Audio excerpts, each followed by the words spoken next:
Geralmente, quando a sociedade pensa em uma grande corporação de sucesso, a imagem mental é quase sempre a mesma, né? Uhum. Aqueles organogramas perfeitamente desenhados. Exato. Diretores executivos lá no topo, gerentes de divisões no meio, analistas e assistentes na base. Tem, toda uma expectativa de precisão.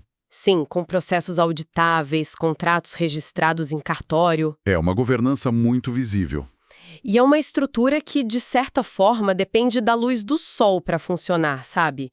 Ou pelo menos depende de uma fundação legal no papel. Aham. Um lugar onde as disputas são resolvidas por tribunais e, as regras do jogo são completamente públicas. Mas, ao cruzar a fronteira para o mundo do crime organizado internacional, esse organograma corporativo subitamente muda de figura. A sala de reuniões perfeitamente iluminada meio que desaparece. Vira fumaça. As regras passam a ser desenhadas assim, com sangue, sussurros e uma exigência de lealdade letal. A gente entra num território nebuloso onde a governança acontece inteiramente nas sombras. O que não significa de jeito nenhum que seja desorganizado. Muito pelo contrário. Não mesmo. O nível de estruturação de um grande sindicato criminal muitas vezes supera o de multinacionais. Justamente porque a penalidade para ineficiência ou, para quebra de regras não é a demissão, né? É a morte. Exatamente. As diretrizes operam num universo paralelo, com leis muito próprias. E é justamente para investigar as engrenagens desse universo paralelo que a gente vai focar a nossa imersão de hoje. A pilha de fontes que eu reuni aqui na mesa cobre um espectro fascinante. É uma mistura bem inusitada. Demais. De um lado, a gente tem análises acadêmicas rigorosas da Universidade Federal de Santa Catarina, a UFSC, dissecando as operações do crime organizado transnacional nas nossas fronteiras. Uhum. E do outro, a gente mergulha em críticas ferozes de TV, ensaios sobre cultura pop e até registros históricos da Wikipédia. Uma compilação que permite que a gente trace uma linha direta, né? Uma linha entre a brutalidade fria dos relatórios policiais e o glamour dos roteiros de Hollywood. Exato. E o alvo dessa nossa investigação é a fascinação inesgotável da nossa cultura pelas máfias. A gente vai dissecar a realidade crua dessas organizações. Desde a formação da clássica Cosa Nostra na Sicília, até a expansão alarmante da 'Ndrangheta, que está operando neste exato momento nos portos aqui do Brasil. E, em seguida, a gente vai colocar essa realidade sombria frente a frente com a forma como a cultura pop embala esse submundo, sabe? Para o nosso entretenimento. Analisando aquele fenômeno televisivo global da Paramount Plus, a série Terra da Máfia, que lá fora chama Mobland. E olha, o impacto dessa discussão vai muito além de uma curiosidade mórbida para quem nos ouve. Compreender o funcionamento das máfias é essencial. Não é só ficção. Não, porque elas afetam o preço dos imóveis nas grandes cidades, a segurança nas rotas comerciais globais e distorcem a economia real. Elas não são vilões de quadrinhos, né? Exato, elas são forças macroeconômicas ativas e, curiosamente, continuam a ditar os arquétipos das histórias que a gente consome de forma tão voraz. Então, para decifrar esse magnetismo que esses grupos exercem nas telas, o primeiro passo lógico é desenterrar a raiz de tudo. A gente precisa voltar para a Sicília do século XIX. O ponto zero dessa mitologia toda... Isso. A Itália estava passando pela sua unificação por volta de 1860 e a região sul, especificamente a Sicília, enfrentava uma transição econômica super traumática. Uhum. O feudalismo estava ruindo para dar espaço a um capitalismo agrícola inicial muito focado na exportação de limões e laranjas. E essa transição agrícola é a grande chave. Porque as plantações de cítricos eram altamente lucrativas, sim, mas também extremamente vulneráveis a roubos ou sabotagem. Faz sentido. E o Estado italiano recém-formado era super distante, era fraco, não tinha recursos para policiar essas terras adequadamente nem para resolver disputas de contratos. Havia um vácuo de poder jurídico e policial ali, bem evidente. E a natureza abomina o vácuo, né? Se o Estado não fornece juízes para garantir que um contrato seja cumprido e não tem polícia para proteger a colheita, alguém vai enxergar uma oportunidade de negócio aí. Com certeza. E a antiga nobreza siciliana já tinha o costume de manter uns pequenos exércitos privados. E aí com essa mudança econômica, grupos de homens fortes, uns bandidos locais, começaram a vender proteção para esses novos proprietários de terras. Mas no início, a população local não enxergava esses homens necessariamente como a escória criminosa que a gente vê hoje, sabe? Eles operavam quase como um serviço de segurança e arbitragem extralegal. Tipo um tribunal paralelo. Isso. Eles recuperavam gado roubado, cobravam dívidas e puniam quem saísse da linha. O problema é que esse suposto serviço de proteção rapidamente evoluiu para extorsão pura, né? Sim, muito rápido.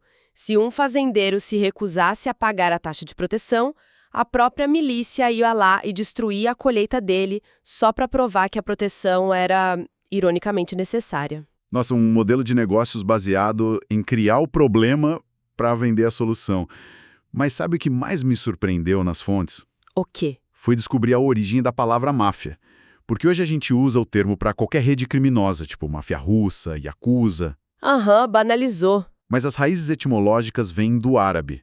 O sociólogo Diego Gambetta aponta para uns adjetivos sicilianos derivados de palavras árabes tipo máfios. Que significa um alarde agressivo, né? Isso, ou marfud, que significa algo como rejeitado. É interessante porque, no contexto da época, chamar um homem de mafioso não era uma acusação criminal de jeito nenhum. Era quase um reconhecimento de status. Sério? Sim. Significava que aquele homem era orgulhoso, destemido, alguém que não levava desaforo para casa, sabe? Que tinha uma autoconfiança inabalável, era visto como um traço de bravura perante a opressão. Caramba! E o salto dessa gíria de rua pro rótulo criminal que a gente conhece hoje só aconteceu por causa do teatro? Do teatro, dessa eu não lembrava. Pois é. Em 1863, estreou uma peça de muito sucesso chamada I Mafiosi di La Vicaria. Ela retratava o comportamento das gangues dentro de uma prisão em Palermo.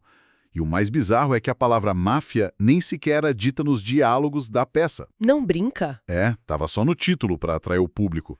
Mas o Estado italiano gostou tanto do termo que começou a usá-lo em relatórios oficiais para descrever o crime organizado lá na Sicília. Nossa, e os verdadeiros membros desses grupos detestavam o rótulo. Informantes históricos, como aquele famoso Tommaso Buscetta, deixaram bem claro que, internamente, eles nunca usaram a palavra máfia. Eles se chamavam de outra coisa, né? Isso.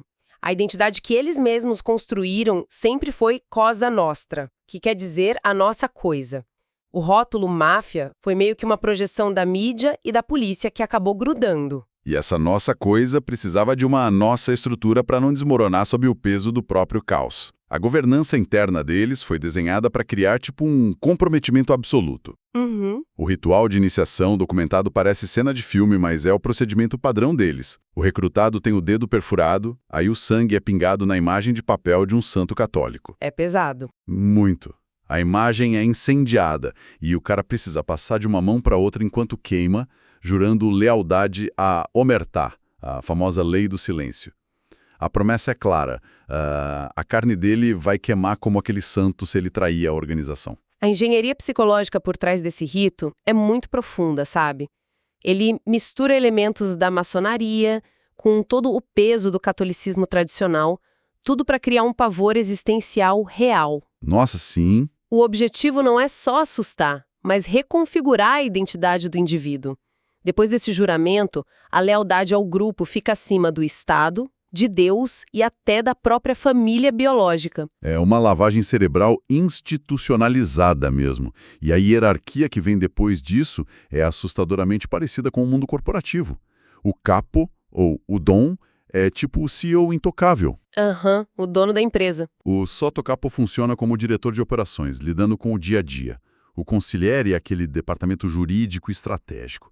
E abaixo deles tem os capo-regimes, que agem como gerentes regionais. Liderando soldados, né? Que são a força braçal de campo. Exatamente. E a consolidação dessa burocracia ficou inegável em 2007, quando a polícia prendeu o chefe Salvatore Lo Piccolo. Os famosos 10 mandamentos. Isso. Eles encontraram na casa dele um documento impresso com os 10 mandamentos da Cosa Nostra. É surreal. É um achado que ofereceu uma janela super rara para a mente do crime organizado. As regras iam desde proibições estritas, tipo não olhar para a esposa de um amigo e não frequentar bares e boates. Até exigências de tipo disponibilidade total, né? Exato. Tipo, estar sempre à disposição da Cosa Nostra, mesmo que sua esposa esteja prestes a dar à luz. É um manual de recursos humanos levado às últimas consequências. Só que a violação das políticas da empresa aqui não resulta num memorando ou suspensão, resulta em execução. Sim, é literal. Mas o que me intriga muito é a natureza dessas regras. Por que um sindicato que é inteiramente dedicado à extorsão e ao assassinato se importa se um membro vai ao bar ou se ele trata bem a esposa? Então, a resposta para isso está na necessidade de auto-engano e de legitimação social deles. Para operar com essa eficácia toda, eles não podem se enxergar como sociopatas ou bandidos comuns. Eles precisam de um ego inflado. Precisam acreditar que são superiores, homens de honra, sabe? Ao estabelecer um código moral doméstico rígido, eles criam um verniz de respeitabilidade. Entendi. Isso serve para justificar a barbárie dos negócios perante si mesmos e, claro, facilita a aceitação tácita da comunidade local. A comunidade passa a ver eles como homens de princípios rigorosos e não como parasitas brutais. Faz muito sentido. Esse verniz de honra nos leva ao epicentro da evolução criminosa moderna. Porque enquanto a Cosa Nostra da Sicília foi meio que sufocada por mega-operações policiais lá nos anos 80 e 90, o poder migrou. Totalmente. O verdadeiro bicho-papão do crime globalizado hoje atende por outro nome e vem de outra região italiana, a Calábria. Estamos falando da 'Ndrangheta. E a análise super aprofundada da UFSC mostra que eles pegaram toda aquela estrutura burocrática clássica e injetaram um livro de paranoia dinástico insano. A 'Ndrangheta é, sem dúvida, a força hegemônica do crime europeu atual, né? Eles têm quase o monopólio do tráfico de cocaína que entra na Europa. E um mecanismo que torna eles praticamente impermeáveis a investigações policiais é que a unidade base deles, a 'Ndrangheta, é alicerçada de forma quase exclusiva em laços de sangue. É aí que o estudo foca pesado, no papel estratégico dos casamentos dentro da organização. Não tem união casual ali. Eles realizam casamentos exogâmicos. Para conectar clãs diferentes, né? Isso, para pacificar disputas territoriais e expandir alianças de negócios. E praticam intensamente os casamentos endogâmicos, onde primos e parentes distantes dentro do mesmo grande clã se casam. Tudo para garantir que a fortuna acumulada não saia da família de jeito nenhum. É uma lógica puramente feudal, de verdade. Total. E essa lógica feudal elimina a principal ferramenta da polícia, os delatores. Porque na Cosa Nostra, um soldado podia muito bem delatar o chefe, porque eles eram só associados de negócios. Mas na 'Ndrangheta? Na 'Ndrangheta, delatar o chefe significa colocar o próprio pai, o tio ou o sogro na cadeia perpétua. A traição destrói o tecido da própria família. O controle é mantido por aquilo que a sociologia criminal chama de pedagogia negra. Que é o processo bizarro de transformar uma criança num soldado implacável. Exatamente. As crianças crescem já respirando aquele código de silêncio. Um menino de 14 anos, envolto nessa cultura de violência e lealdade cega, já é formalmente introduzido nos esquemas como um jovem honrado. Ele nem tem escolha, né? Nenhuma. Ele não tem a opção de escolher uma profissão normal. A identidade e o destino dele já foram selados desde o nascimento. Loucura. E onde essa história toda cruza o nosso oceano é na atuação global dessa dinastia. Porque o Brasil, segundo a pesquisa acadêmica da UFSC, não é um mero figurante nessa história. Longe disso. Nós nos tornamos o hub logístico e financeiro prioritário da 'Ndrangheta fora da Europa. E eles não fazem o trabalho sujo aqui sozinhos. A máfia calabresa opera através de joint ventures de altíssimo nível com as nossas maiores facções. Principalmente o PCC e o Comando Vermelho. E a logística dessa aliança é friamente empresarial, sabe? Como funciona na prática? As facções brasileiras dominam o transporte terrestre desde as fronteiras de países produtores, tipo Bolívia e Colômbia. Elas passam pelas rodovias até chegar no controle interno das cidades portuárias, como Santos. Entendi. Aí o PCC insere a droga nos contêineres de exportação de cargas lícitas, tipo frutas, madeira, café, e a 'Ndrangheta entra com a sua vasta rede de contatos corruptos lá nos portos europeus. Antuérpia, Roterdã. Eles tiram a mercadoria do outro lado do oceano. É uma integração perfeita da cadeia de suprimentos. Nossa, o lucro gerado por esse fluxo intercontinental desafia a imaginação e essas montanhas de dinheiro em espécie precisam ser justificadas em algum momento, né? Uhum. É aqui que os pesquisadores introduzem o conceito da zona cinzenta, ou área grigia em italiano. É a interface onde o crime de colarinho branco encontra o crime de sangue. A máfia contrata os melhores cérebros do mercado, advogados, contadores, lobistas, e começa a comprar imóveis, a abrir redes de restaurantes, construir shoppings. O dinheiro sujo simplesmente entra na economia real. Exato. Mas espera, o estudo da UFSC me deixou meio confuso num ponto crucial aqui. Qual o ponto? Que, tipo, se a Andrangheta está escoando milhões de euros para dentro do Brasil ou mesmo para o sul da Itália, abrindo empresas, construindo galpões, movimentando o setor imobiliário, por que o artigo afirma de forma tão categórica que a presença da máfia destrói o crescimento econômico a longo prazo? Injetar dinheiro não deveria gerar emprego e aquecer o mercado? Então, o raciocínio intuitivo é exatamente pensar que dinheiro extra sempre ajuda, né? Mas na prática, a entrada da máfia no mercado lícito funciona como um câncer para a economia local. Por quê? O motivo é que eles não operam pelas regras do livre mercado. Eles operam por coerção pura. É tipo jogar uma partida de banco imobiliário contra alguém que não apenas rouba dinheiro do banco quando ninguém está vendo, mas que também está com uma arma carregada debaixo da mesa. O tabuleiro inteiro quebra. Nossa, a analogia é perfeita.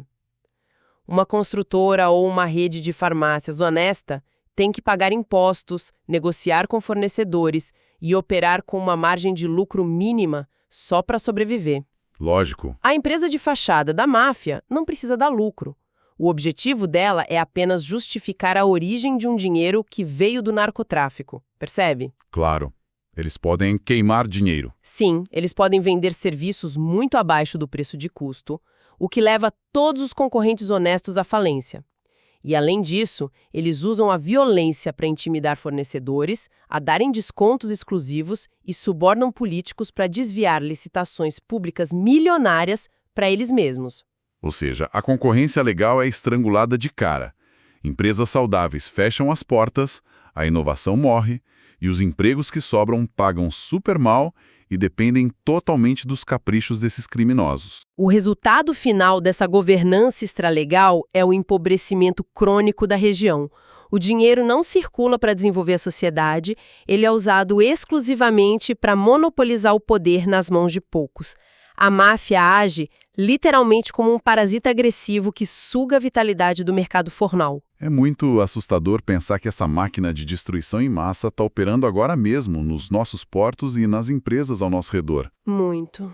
Mas o que é mais louco sobre a psicologia humana é que mesmo sabendo desse horror palpável, a gente não vira o rosto. Não, pelo contrário. Em vez de rejeitar essa escuridão, a gente paga assinaturas de streaming para consumir versões coreografadas dela.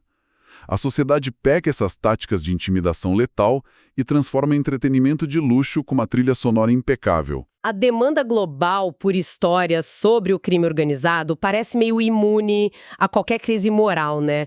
Nós consumimos o mito isolado das consequências reais dele. E, nenhum produto recente encapsulou tão bem essa estética como Terra da Máfia. Sem dúvida. A série Mobland chegou lá no Paramount Plus como um rolo compressor. A primeira temporada já atraiu a audiência colossal de 26 milhões de espectadores globais. Foi um fenômeno absoluto, garantiu renovação imediata. Mas a concepção desse roteiro tem um histórico super curioso.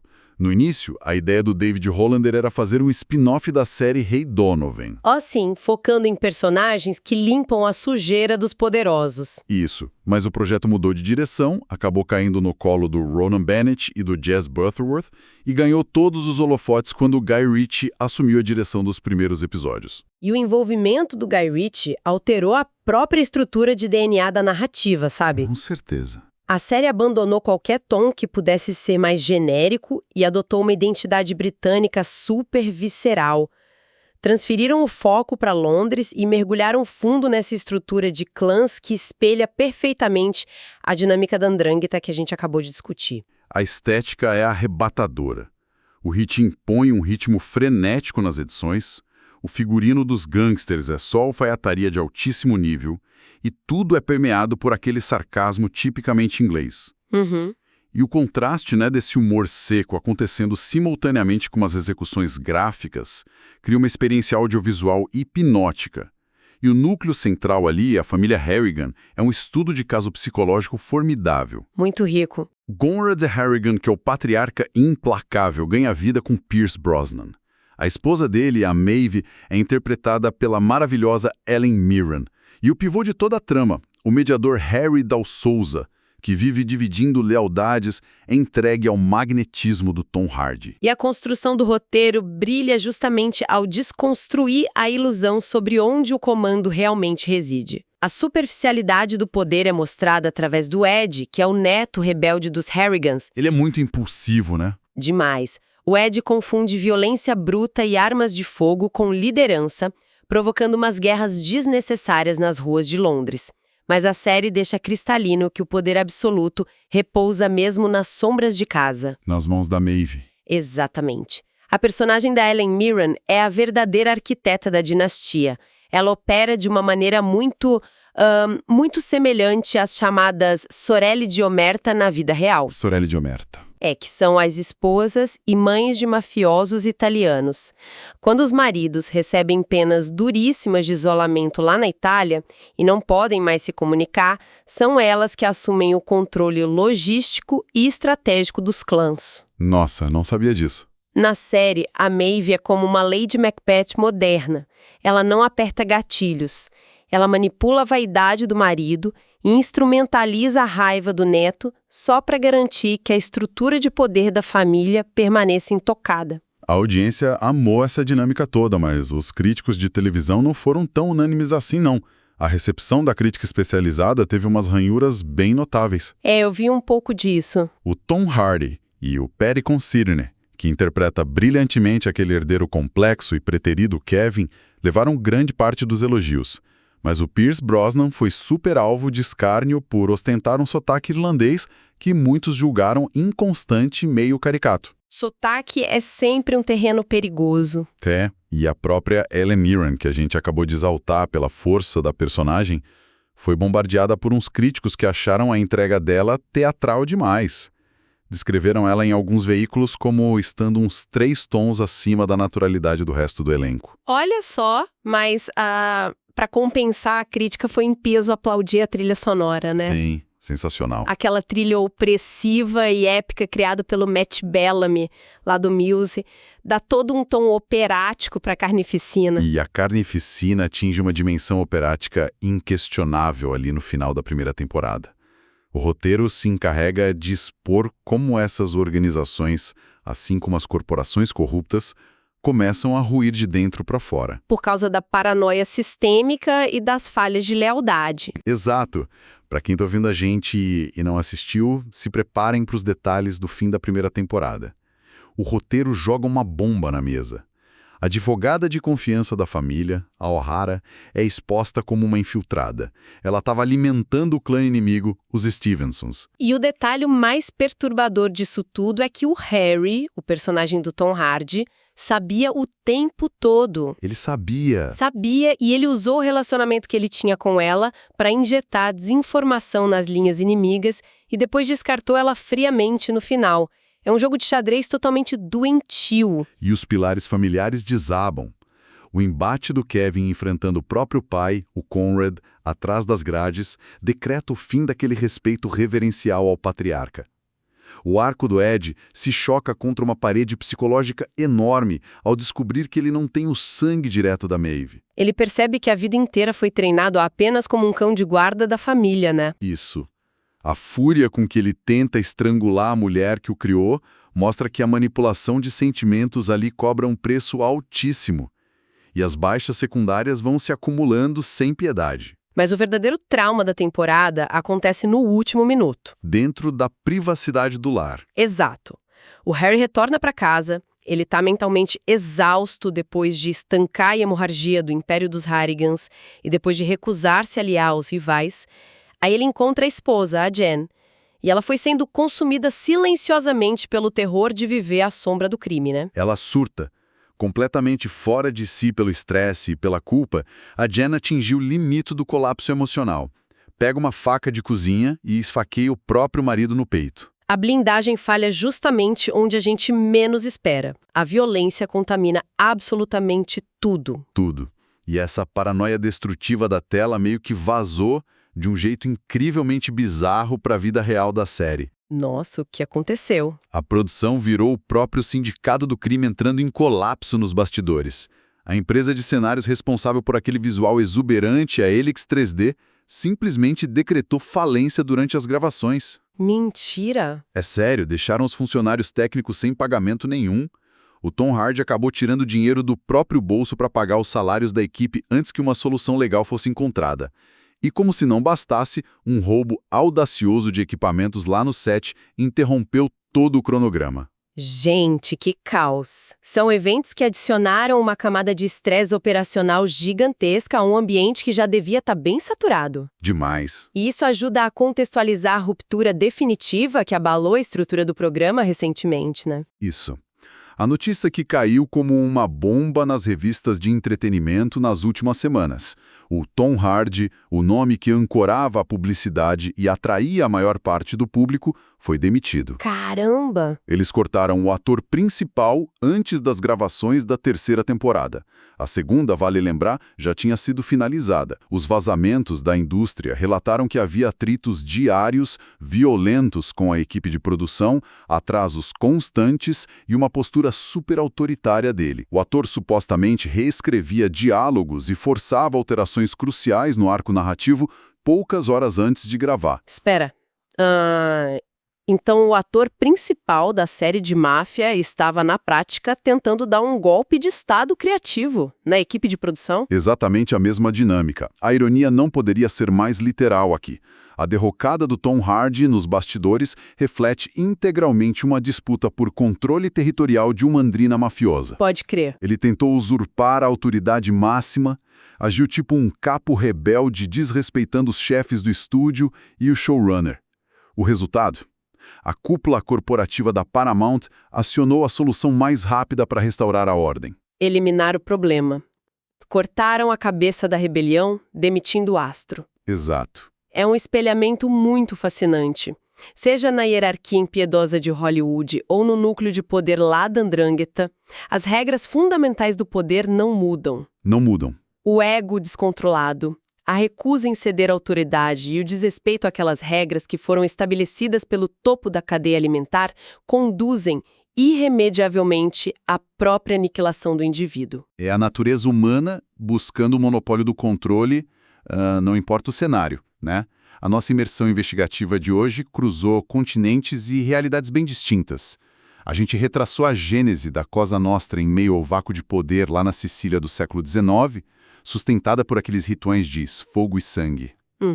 E analisamos também a arquitetura invisível e devastadora da Andrôngeta, que, em parceria com o crime brasileiro, drena a economia operando de dentro de empresas que parecem perfeitamente normais. E a gente ainda mergulhou na brilhante utilização de terra da máfia, né, onde os personagens quebram e sangram, tanto diante das câmeras, quanto nos bastidores conturbados do show business real. Com certeza. Ficou muito evidente que esse código de sangue implacável, seja estrangulando o mundo real ou dominando os índices de audiência da ficção, continua sendo a fórmula definitiva do poder e da nossa fascinação coletiva. Exato.